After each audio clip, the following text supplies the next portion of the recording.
Good afternoon. Good morning. My name is Adeli Silva. I'm a sophomore from Gethsemane Baptist Christian School, and today I'll be reciting, "Oh, Romeo, like wow!" by Mike Hardin. This is like a real super sad play about this dude, Romeo, and this dudette, Juliet. They had names like that because it was like the real old days. So no one had cool names like Heather or Brandon or Shauna. They all had nerdy names like Benvolio and Thibault and Mercutio. Anyways, these two families, see, the Montagues and the Capulets really hate each other. I mean, they can't even walk down the street without beefing with each other. Cause that's what happens right at the beginning. This dude, Samson, who works for old man Capulet, he sees this other dude, Abraham, who hangs with Montague, and he bites his thumb. I mean, like, Samson bites his own thumb, not Abraham's thumb, which in the old days was like saying, "Yo, mama!" And Abraham says, "Are you dissing on me?" So they start throwing hands.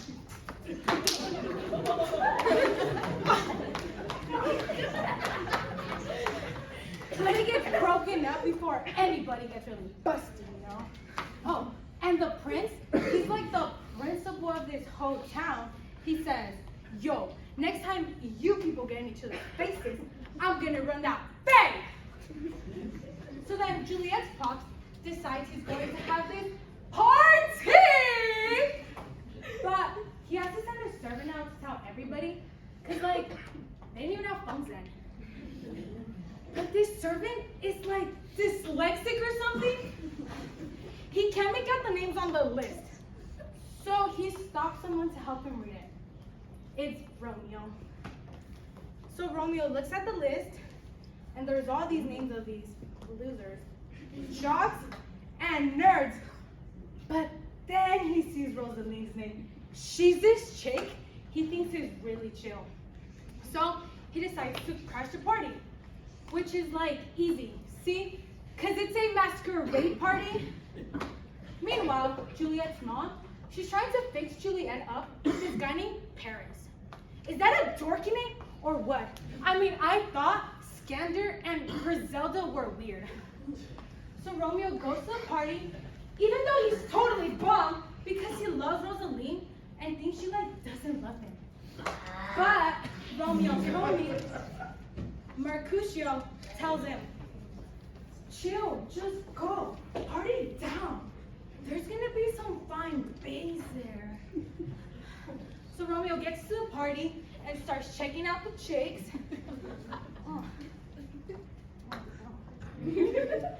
But then he sees Juliet and goes, "Who is that babe?" And she goes, "Who is that cutie?" Which is bad, see? Because like Shakespeare already said they got fatal lines, whatever that means. And they're star-crossed, which means they're both Aquarians, I think. But that don't stop them. So Romeo starts rizzing her up.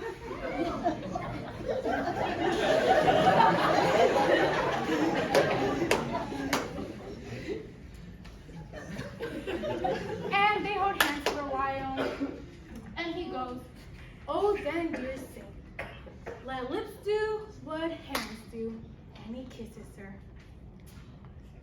And it's like super cool. I mean, it's totally awesome for both of them. But then Juliet's nurse pulls her away. Because, like, in the old days, just like in a Christian school, they really had a fit if they caught you kissing.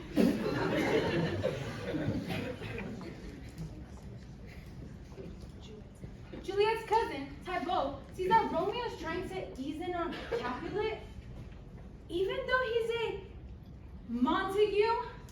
So Ty says, "Yo, hand me that sword!" And Juliet says, "Be cool." Then it's curfew or something, because everybody has to leave, but when Romeo is heading for his pad, he says, check it out, please, I'm gonna bail. So he jumps over this big fence into Juliet's garden, and he's like creeping into the trees, and looks up at Juliet's bedroom and goes, who let the light on? Or something like that. And she goes, oh, Romeo, Romeo, wherefore art thou Romeo? And it's like, duh, because he's standing right under her balcony. But maybe she took her contacts out too. So he goes, do you want to get married? And she goes, yeah! So they do, only in secret. But then like right after this, Juliet's pushy cousin, Thibaut, shows up again and starts getting into Romeo's face. See, he doesn't know they're married yet because he didn't get an invitation. But he should be like happy because he doesn't have to buy an electric can opener or anything. He wants to kill Romeo, but Romeo won't fight him. So Thibaut jumps into Mercutio's face, and him and Mercutio start throwing hands.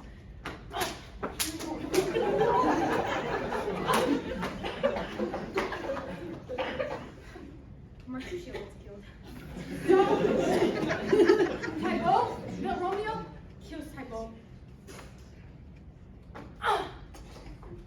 Which is like dumb sweet because now him and Juliet aren't gonna get any wedding presents. Then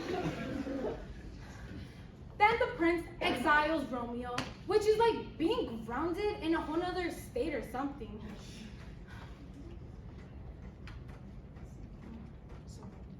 So Romeo and Juliet have to split up for a while, and Juliet goes, oh, thinkest thou, shall we ever meet again?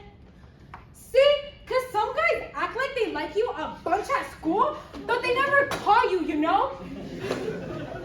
So Romeo leaves, and Juliet is really bummed because her pops wants her to marry Paris. She's already married, duh. But her parents are still planning a wedding. So it looks like she's going to be getting an electric can opener one way or another. Or maybe even a microwave. But then this priest guy gives Juliet this stuff to drink so that everybody can think she's like dead until Romeo can get back. But this stuff is so good, everybody thinks she really is dead. And they put her in this tomb thing, you know? So Romeo dreams Juliet has found him dead. And even though he's grounded in a whole nother state, he says, later, I'm out of here, and takes off to see Juliet. But he stops like at a pharmacy for some poison. So he misses the letter the priest sent that says, Juliet isn't dead. She's like sleeping.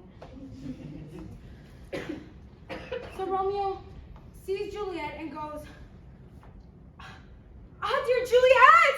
Why are you so fair? See, because if she was really dead, she would be green and start to smell funny. And that totally bums him. So he takes the poison.